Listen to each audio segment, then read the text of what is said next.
Pernah nggak kamu ketemu orang yang kelihatan biasa aja, nggak pernah pamer, HP-nya bukan seri terbaru, bajunya simple, nongkrongnya juga nggak heboh, tapi anehnya hidupnya tenang banget. Mereka bisa liburan tanpa drama, bisa bantu orang tua tanpa mikir panjang, jarang panik soal uang. Dulu gue sering mikir, ini orang kerja di mana sih? Gajinya berapa? Tapi makin kesini gue sadar, mungkin pertanyaannya bukan mereka dapat uang dari mana, tapi mereka ngatur uangnya gimana. Karena jujur aja, gue bukan tipe orang yang boros parah, tapi juga nggak bisa dibilang hemat juga. Setiap gajian, rasanya seneng banget. Transparan masuk, hatiku lega. Tapi 2 minggu kemudian, saldo mulai tipis. Lucunya, barang di rumah nambah, keranjang belanjaan penuh, bahkan ada beberapa barang yang gue sendiri lupa kapan belinya. Waktu itu gue selalu punya pembenaran, ya wajar lah, kerja capek-capek juga buat dinikmatin, dan memang gak salah. Masalahnya, kenapa setelah dinikmatin, tetap aja rasanya kosong. Gue kerja keras, bangun pagi, pulang sore, kadang lembur. Tapi kok gak pernah ngerasa cukup. Sampai suatu hari, gue nemu satu istilah yang simple banget, tapi nusuk, frugal living. Bukan hidup pelit, bukan anti jajan, tapi seni untuk gak buang tenaga, waktu, dan uang ke hal-hal yang gak punya nilai jangka panjang. Pelan-pelan gue mulai ngerti, kekayaan mungkin bukan soal seberapa cepat kita ngejar lebih banyak, tapi soal seberapa sadar kita berhenti membuang. Dulu gue pikir kaya itu angka di rekening, makin besar, makin aman. Tapi makin dewasa gue lihat banyak orang yang kelihatannya kaya, tapi hidupnya sempit, punya mobil bagus, tapi deg-degan tiap harga bensin naik, punya rumah yang besar, tapi tiap bulan ngos-ngosan bayar cicilannya. Dari situ gue mulai nanya ke diri sendiri, sebenarnya kaya itu apa sih? Buat sebagian orang, kaya itu rumah mewah, liburan ke luar negeri, tas branded, upgrade gaya hidup tiap tahun. Tapi buat gue sekarang, kaya itu jauh lebih sederhana. Kaya itu bisa tidur nyenyak tanpa mikirin tagihan. Kaya itu bisa nolak kerjaan yang gak sesuai prinsip tanpa takut besok gak makan. Kaya itu bisa bantu orang tua tanpa harus buka aplikasi bank dulu buat cek saldo. Kaya itu bukan soal punya segalanya, tapi punya pilihan. Dan pilihan cuma datang kalau kita punya ruang. Ruang finansial, ruang mental, ruang untuk bilang enggak tanpa rasa takut. Masalahnya, banyak dari kita hidup bukan untuk diri sendiri. Kita hidup untuk kesan. Kita beli barang yang sebenarnya enggak kita butuh. Pakai uang yang bahkan belum tentu sepenuhnya kita punya. Buat nunjukin ke orang yang jujur aja, gak terlalu peduli. Gue pernah ada di fase itu. Setiap kali ngerasa insecure, gue belanja. Setiap kali ngerasa capek, gue cari pelarian. Makan mahal, beli barang baru, upload story biar kelihatan baik-baik aja. Tapi habis itu, sepi lagi. Karena ternyata yang gue cari bukan barang. Yang gue cari itu rasa aman. Dan rasa aman itu gak datang dari punya banyak, tapi dari tahu kapan harus cukup. Sejak saat itu gue mulai belajar pelan-pelan. Bukan langsung berubah drastis, tapi mulai sadar sebelum beli. Mulai tanya, ini beneran butuh atau cuman pengen kelihatan punya? Dan dari situ gue sadar sesuatu. Mungkin yang perlu kita kejar bukan kaya raya, tapi kaya kesadaran. Kesadaran buat tahu mana yang benar-benar penting, mana yang cuma terlihat penting, mana yang bikin hidup kita bertumbuh, dan mana yang cuma bikin lemari penuh, tapi hati kosong. Karena pada akhirnya, hidup tenang itu bukan hasil dari penghasilan besar, tapi hasil dari keputusan kecil yang konsisten. Dan mungkin orang-orang yang terlihat biasa aja itu bukan gak ambisius, mereka cuma sudah selesai berlomba. Karena begitu lu tahu bedanya ingin dan butuh, lu sebenarnya sudah setengah jalan menuju kebebasan finansial. Setelah gue benar-benar paham arti kaya versi gue sendiri, gue sadar satu hal yang cukup nyentil. Masalah gue bukan di jumlah uangnya. Masalah gue ada di cara mikir tentang uang. Karena kalau pola pikirnya salah, seberapapun besar penghasilan, ujung-ujungnya sama, masuk, lalu habis tanpa arah. Gue dulu selalu fokus ke gimana caranya nambah income, tapi jarang banget nanya, kenapa uang ini cepat banget hilangnya. Di situ gue mulai ngerti, frugal living itu bukan sekedar catat pengeluaran atau bikin spreadsheet terapi. Ini tentang memahami alasan dibalik setiap transaksi. Kenapa gue beli ini? Karena butuh. Atau karena lagi pengen terlihat cukup, atau karena lagi capek, atau butuh pelarian. Ada satu konsep yang benar-benar nempel di kepala gue, delayed gratification, menunda kesenangan kecil sekarang demi sesuatu yang lebih besar nanti. Awalnya terdengar membosankan, tapi kalau dipikir-pikir, hidup yang kerja seperti itu, kayak menanam pohon, lo gak bakal dapat buah di minggu pertama, gak juga di bulan pertama.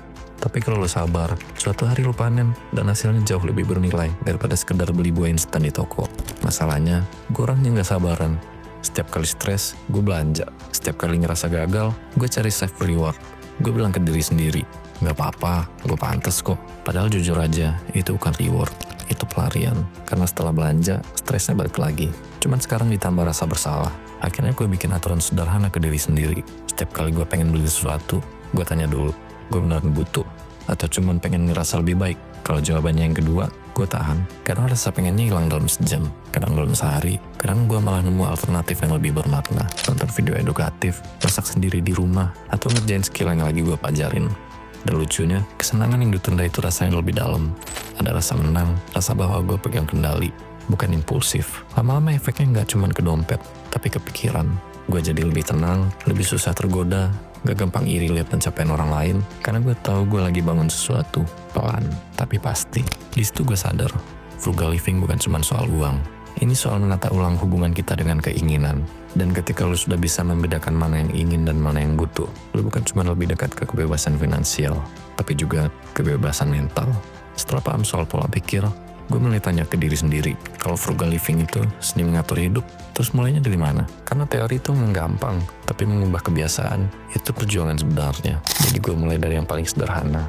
Gak muluk-muluk, cuma 5 langkah kecil, tapi dari situ semua mulai berubah. Langkah pertama, kenali kebocoran kecil. Gue buka mutasi rekening dan jujur aja agak malu liatnya. Duit gue gak habis karena beli motor baru atau gadget mahal, tapi karena hal-hal kecil yang numpuk. Langganan digital yang jarang gue pakai, kopi harian, ongkir makanan, promo diskon yang sebenarnya gak bikin hemat karena tetap aja beli. Waktu dijumlah, gue kaget. Totalnya bisa setara 1 bulan tabungan. Di situ gue sadar, kebocoran kecil bisa menenggelamkan kapal besar. Gue gak langsung stop semuanya. Gue cuma mulai memilah, mana yang benar-benar gue nikmatin, mana yang cuma kebiasaan autopilot. Gue tetap minum kopi, tapi sekarang bikin sendiri di rumah. Gue tetap nonton film, tapi pilih 1 platform aja, bukan 3 sekaligus. Intinya bukan berhenti menikmati hidup, tapi berhenti hidup tanpa sadar. Dan setiap kali gue berhasil menahan 1 kebiasaan kecil, rasanya kayak menyelamatkan versi masa depan gue sendiri. Setelah tahu mana yang bocor, gue mulai alihkan uangnya. Dulu gue pikir investasi cuma buat orang kaya, padahal justru orang yang belum kaya harus mulai duluan. Gue mulai dari dasar, dana darurat, tabungan yang gak gue sentuh, bahkan kalau lagi pengen banget. Setelah itu gue mulai investasi kecil-kecilan, reksadana, deposito, belajar saham pelan-pelan. Gak besar, tapi rutin. Dan uang mulai bekerja buat gue. Di titik itu gue paham suatu hal. Orang yang punya cadangan, punya pilihan. Dan pilihan itu lebih mahal daripada sekedar gaji tinggi. Gue juga mulai investasi non-finansial, belajar editing, belajar public speaking, belajar nulis naskah kayak gini. Karena skill itu aset yang gak bisa dicuri inflasi. Maka berikutnya, mindful spending. Ini sering disalahpahami. Banyak yang kira mindful itu pelit, padahal bukan. Mindful spending itu sadar. Dulu gue belanja impulsif, lihat promo, beli dulu, mikirnya belakangan. Sekarang gue punya 3 pertanyaan wajib sebelum beli. Apakah gue benar-benar utuh? Apakah ada alternatif yang lebih hemat? Apakah ini bikin hidup gue lebih baik dalam jangka panjang? Kalau 3-tiganya nggak lolos, gue batal. Dan anehnya, makin sering gue nahan diri, makin ringan rasanya. Ada power yang beda, bukan karena gue bisa beli apapun, tapi karena gue nggak harus beli apapun untuk merasa cukup. Dan ya, gue masih beli hal-hal yang menyenangkan. Masih makan enak bareng temen setelah seminggu kerja keras. Bedanya sekarang, gue beli dengan sadar. Bukan untuk kabur, bukan untuk validasi, tapi karena memang gue pilih. Dan di situ, untuk pertama kalinya, gue merasa cukup. Gue nikmatin semuanya penuh, tanpa rasa bersalah. Karena sekarang gue paham, frugal living itu bukan soal nolak kesenangan, tapi soal milik kesenangan yang benar-benar berarti. Langkah keempat, gunakan sistem. Setelah pola pikir gue rapi, gue sadar satu hal, motivasi itu naik turun. Kalau cuma ngandelin niat, gue pasti balik lagi ke kebiasaan lama. Jadi, gue butuh sistem yang bikin konsisten, bukan saat lagi capek atau males. Gue mulai pakai aplikasi pencatat keuangan, bukan yang ribet penuh grafik. Yang penting simple dan jelas. Duit gue masih berapa, keluar kemana. Gue bagi pengeluaran jadi 3 kategori utama. Kebutuhan, tabungan, dan hiburan. Sederhana, tapi efektif. Kadang gue juga pakai metode amplop. Setiap amplop punya tugas, makan, transportasi, hiburan. Kalau amplop hiburan habis di tengah bulan, ya udah, artinya memang segitu jatahnya. Awalnya terasa kaku, tapi anehnya justru bikin tenang. Karena frugal living itu bukan tentang membatasi hidup, tapi bikin pagar supaya hidup nggak berantakan. Tanpa pagar, kita gampang kebablasan.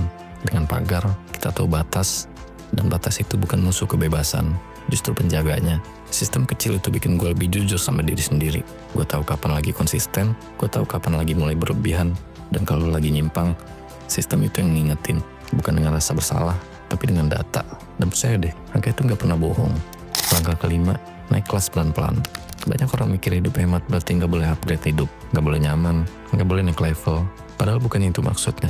Gue tetap pengen hidup lebih baik, tetap pengen nyaman, tapi sekarang gue punya aturan baru. Naik kelas boleh, asal bareng sama naiknya penghasilan pasif, bukan naiknya utang. Dulu tiap dapat bonus gue langsung upgrade bareng, HP baru, sepatu baru, hal-hal yang kelihatan keren. Sekarang gue upgrade sistem. Gue beli alat kerja yang bikin produktivitas naik. Gue beli kursi kerja yang bikin punggung gue sehat jangka panjang. Gue investasi di peralatan yang tahan lama. bukan yang lagi viral seminggu lalu. Karena gue mulai sadar satu hal penting, barang bagus itu bukan berarti barang mahal. Barang bagus itu yang tahan lama, fungsional, dan bikin hidup lebih sederhana. Semakin sedikit keputusan kecil yang harus gue buat tiap hari, semakin banyak energi yang bisa gue simpan untuk hal yang lebih besar. Dan disitulah gue benar-benar ngerti makna frugal living. Bukan tentang menahan diri terus-menerus, tapi tentang memilih pertumbuhan yang sadar. Hidup sederhana bukan berarti berhenti berkembang, tapi berkembang tanpa kehilangan kendali. Sekarang, setelah beberapa tahun jalani gaya hidup ini, gue bisa bilang satu hal dengan jujur. Frugal living itu bukan perjalanan menahan diri, ini perjalanan mengenal diri. Karena setiap keputusan finansial itu cermin. Di situ kelihatan apa yang gue takutin, apa yang gue kejar, dan apa yang sebenarnya gue anggap cukup. Kalau kamu bisa berdamai dengan tiga hal itu, uang berhenti jadi sumber stres dan berubah jadi alat kebebasan. Bukan berarti gue udah sempurna, kadang masih tergoda, masih impulsif, masih pengen beli sesuatu karena cuma lagi bad mood. Tapi bedanya sekarang gue sadar, dan kesadaran itu jauh lebih berharga daripada sekedar angka di saldo. Karena pada akhirnya, kebebasan finansial bukan tentang punya uang paling banyak, tapi tentang punya kendali paling besar atas hidup lo sendiri.